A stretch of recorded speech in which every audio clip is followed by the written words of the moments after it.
नमस्कार, news one India में आपका स्वागत है। आपके साथ मैं हूं धर्मराज सिंह। संयुक्त किसान मोर्चा की बैठक के बाद एमएसपी के लिए 5 नामों पर मुहर लगी है। अब इसकी बैठक 7 दिसंबर को फिर होगी। आज की बैठक में आंदोलन को लेकर कोई फैसला हो नहीं पाया है। किसान नेता राकेश टिकैत का कहना है कि आंदोलन जारी रहेगा। टिकैत ने कहा, जो नाम तय किए गए हैं, यह संयुक्त किसान मोर्चा की हेड कमेटी होगी जो सभी महत्वपूर्ण फैसले लेगी।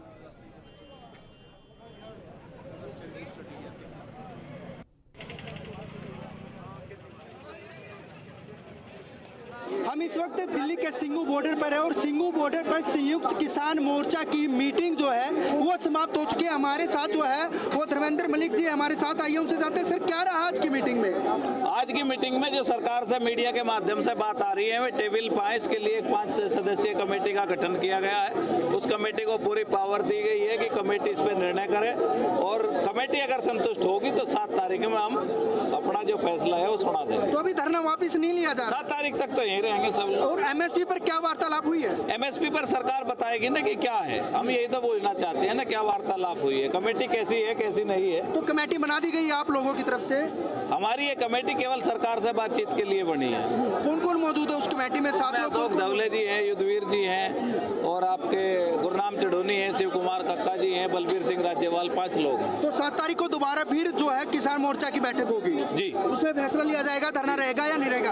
अभी इस वक्त की सबसे बड़ी खबर है कि 7 तारीख को दोबारा फिर जो है संयुक्त किसान मोर्चा की बैठक होगी और उसमें दोबारा फिर जो है बैठक में यह फैसला लिया जाएगा कि आंदोलन वापस होगा या नहीं होगा। फिलहाल एमएसपी के लिए 7 किसान नेताओं की जो है वो कमेटी बना दी गई है जो सरकार से वार्तालाप करेंगे। हालांकि अब मीटिंग समाप्त हो चुकी है और मीटिंग में फैसला लिया जा चुका है कि अभी कोई भी बॉर्डर से, किसी भी बॉर्डर से जो है वो किसान नहीं हटेंगे।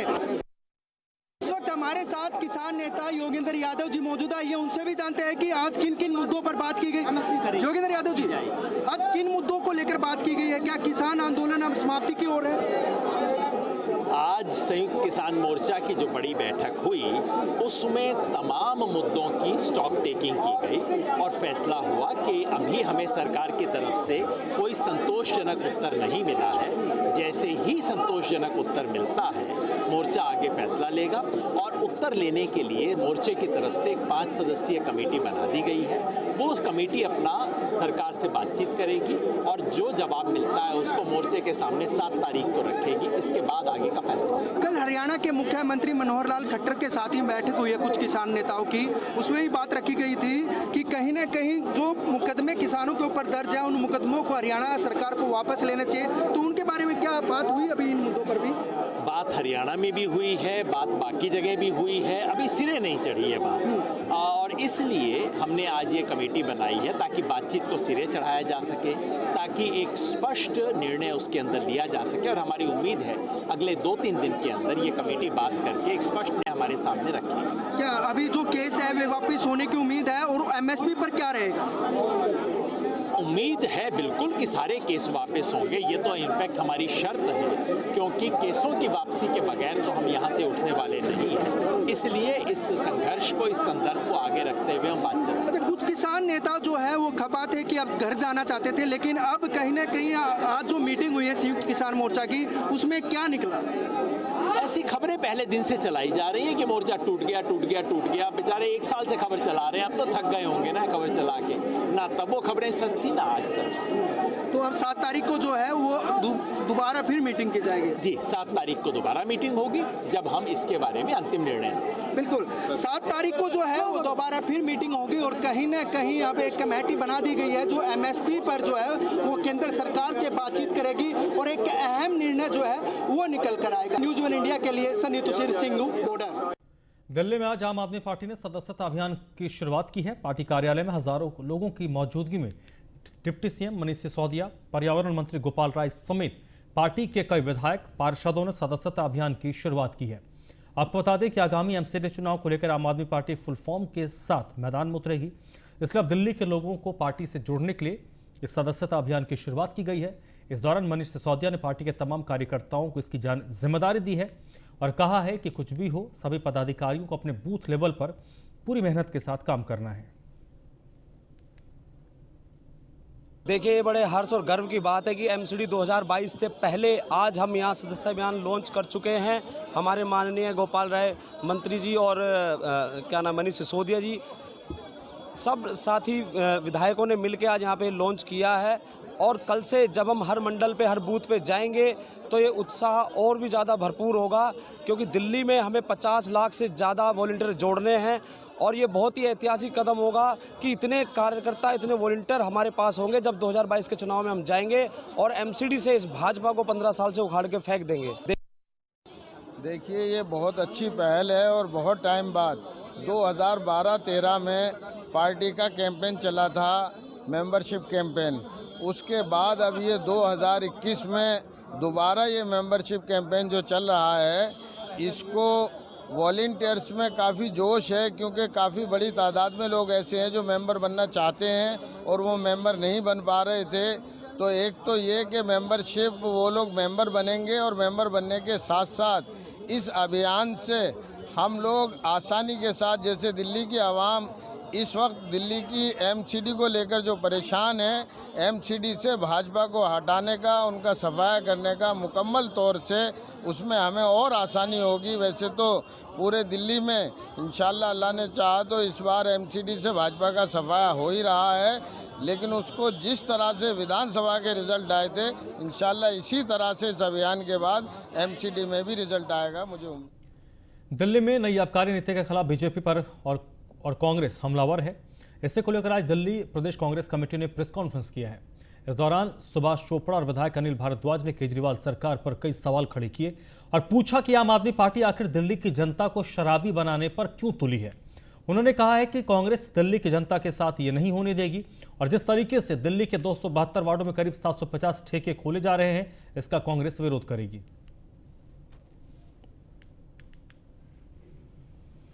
पॉलिसी को पढ़िए। पॉलिसी में ये लिखा था जितने भी लोन है जो सीधे तौर पर दिल्ली के आम जनमानस से जुड़ा है और सरकार लगातार। दिल्ली के मुख्यमंत्री अरविंद केजरीवाल ने शुक्रवार को कहा कि हम दिल्ली में 1,40,000 नए सीसीटीवी लगाएंगे। सीएम के इस बयान पर बीजेपी ने हमला बोला है। बीजेपी विधायक जितेंद्र महाजन ने कहा कि अभी तक केजरीवाल सरकार किसी भी कार्य को पूरा नहीं कर पाई है। जो पहले के सीसीटीवी लगे हैं ना तो वो पूरा लग पाए हैं और जो लग पाए हैं वो भी सुचारू तौर से चालू नहीं है।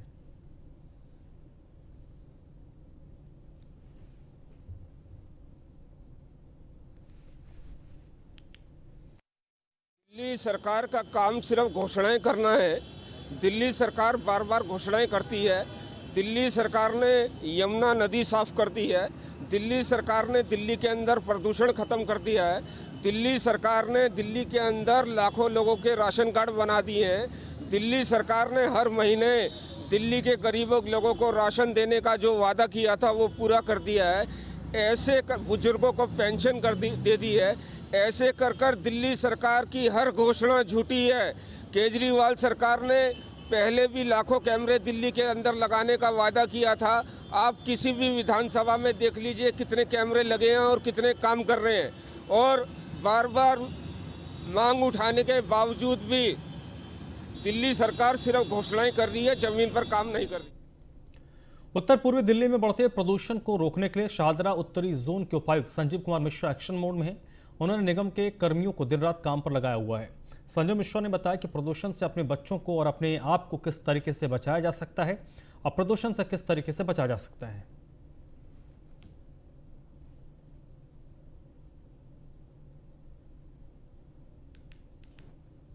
देखिए, पोल्यूशन तो आज हमारी राष्ट्रीय समस्या है। खास करके दिल्ली की भौगोलिक व्यवस्था ऐसी है कि पोल्यूशन को लेकर के सबसे ज़्यादा कठिनाई दिल्ली को होती है। दिल्ली देश का दिल है और यहाँ पर समस्या होने से पूरा देश को समस्या का अनुभव होता है। इसलिए इस समस्या को संज्ञान लेते हुए सुप्रीम कोर्ट ने बहुत सारे डायरेक्शन दिए, जजमेंट पास कर रहे हैं। कल भी हियरिंग हुई, आज भी हियरिंग हुई है। 24 घंटे के बाद हियरिंग हो रही है। बहुत बड़ी इशू है।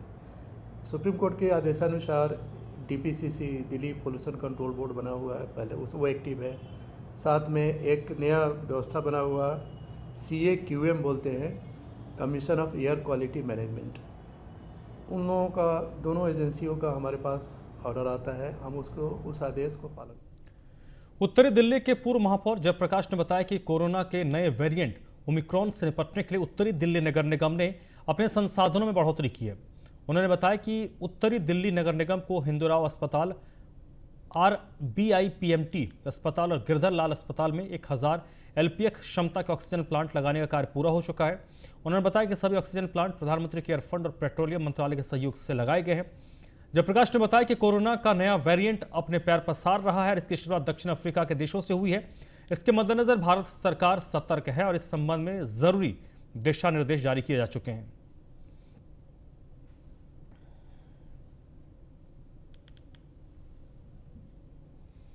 एक बार फिर दुनिया के अंदर कोविड-19 ने अपना पांव पसारना शुरू कर दिया है।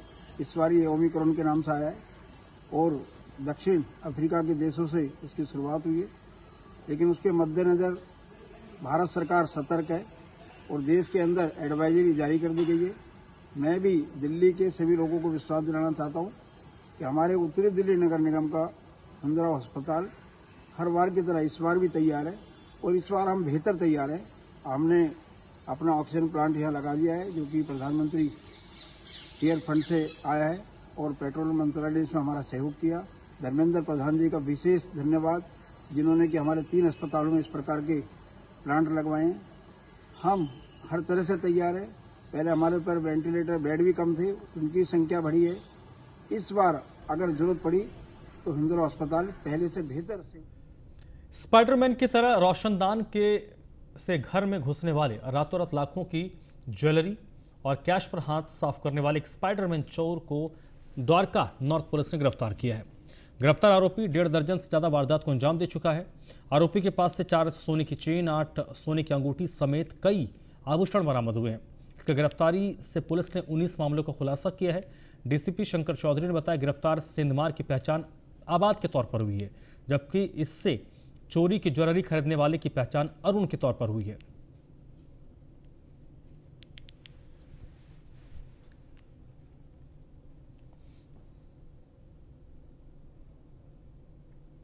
हिमाचल प्रदेश सरकार ने कोविड वैक्सीनेशन की दूसरी डोज के लक्ष्य को लगभग हासिल कर लिया है। आज हिमाचल ने यह लक्ष्य पूरा कर लेगा और जल्द ही केंद्रीय स्वास्थ्य मंत्री मनसुख मांडविया इसकी घोषणा भी करेंगे। इस मुद्दे पर हिमाचल प्रदेश के मुख्यमंत्री जयराम ठाकुर से हमारे संवाददाता ने खास बातचीत की है। हमारे साथ बातचीत करने के लिए खुद हिमाचल प्रदेश के मुख्यमंत्री हैं जयराम ठाकुर जी। सर, हिमाचल प्रदेश पहला देश का राज्य बना था जिसने पहली डोज 100% पूरी कर ली थी। ऐसे में अब कहा जा रहा है कि दूसरी डोज भी हिमाचल जल्द ही कंप्लीट करने वाला है। किस प्रकार से तैयारियां थी और कब तक ये दूसरी डोज कंप्लीट हो जाएगी 100%? सबसे बड़ी बात तो मुझे इस बात के लिए आदरणीय प्रधानमंत्री जी का आभार व्यक्त करना है, धन्यवाद करना है कि भारत के साइंटिस्ट द्वारा बनाई गई भारत के अंदर जो स्वदेशी जो वैक्सीन जिसको हम बोल सकते हैं अपने देश के अंदर, वो बन करके तैयार हुई और पूरी दुनिया का सबसे बड़ा वैक्सीन का अभियान भारत में हुआ है।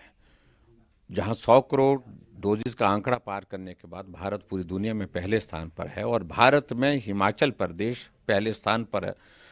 इसलिए क्योंकि हमने सबसे पहले फर्स्ट डोज को पूरा करने के लिए काम किया कठिन परिस्थितियों में भी, और आदरणीय प्रधानमंत्री जी ने हमको शाबाशी दी, बहुत बधाई भी दी और बधाई के साथ साथ में उनने हिमाचल वासियों को वर्चुअली कनेक्ट होकर के बहुत बहुत आभार व्यक्त करते हुए जो हमारे हेल्थ केयर वर्कर्स हैं उनको भी बहुत बहुत बधाई दी है। उनका धन्यवाद करता हूं। और हमारे लिए प्रसन्नता का विषय है कि सेकंड डोज में भी हिमाचल पूरे देश भर में पहले स्थान पर। आज हमारा सेकंड डोज का लक्ष्य जो है 47,000 डोजेस का है, वो जो पूरा करने के लिए रहा था आज वो शाम तक पूरा हो रहा है और उसको पूरा करने के बाद कल केंद्रीय स्वास्थ्य मंत्री और उनके साथ साथ में हमारे आदरणीय पार्टी के हमारे राष्ट्रीय अध्यक्ष जगत प्रकाश नड्डा जी और उनके साथ अनुराग ठाकुर जी बिलासपुर में एक कार्यक्रम में आ रहे हैं और हम उनका स्वागत करते हैं। अभी तक लग रहा था कि कोरोना के जो दोनों लहर आई उस पर कहीं ना कहीं भारत ने नियंत्रण पा लिया था। ऐसे में ओमिक्रॉन से अब दहशत बढ़ गई है। 2 केस कर्नाटक में पाए गए हैं। हिमाचल प्रदेश कितना तैयार है ओमिक्रॉन को रोकने के लिए अपने प्रदेश में ताकि ना जा सके? देखिए, हमने सभी डिस्ट्रिक्ट एडमिनिस्ट्रेशन के साथ हमने वीडियो कॉन्फ्रेंस से परसों ही हमने बातचीत की है इस बारे में, और पूरी प्रेपरेशन के साथ हमारी टीम वहाँ पर हिमाचल प्रदेश में काम कर ही रही है कोविड केस में, मैनेजमेंट में। लेकिन ख़ास तौर से जो ट्रैवल हिस्ट्री की, जो फॉरेन ट्रैवल हिस्ट्री के जो लोग होंगे, उन पर हम ज़रूर जो है हिमाचल प्रदेश में हम कोशिश करेंगे कि उनका टेस्ट हो, और टेस्ट होने के बाद अगर वो कहीं इस तरह से संक्रमित हैं तो उनको तुरंत जो है, जो भी आवश्यकता रहेगी आइसोलेट करने की, उनके ट्रीटमेंट करने की, जो भी व्यवस्था करनी होगी, तो उसको उस व्यवस्था के लिए हमारी ओर से सारी तैयारी है।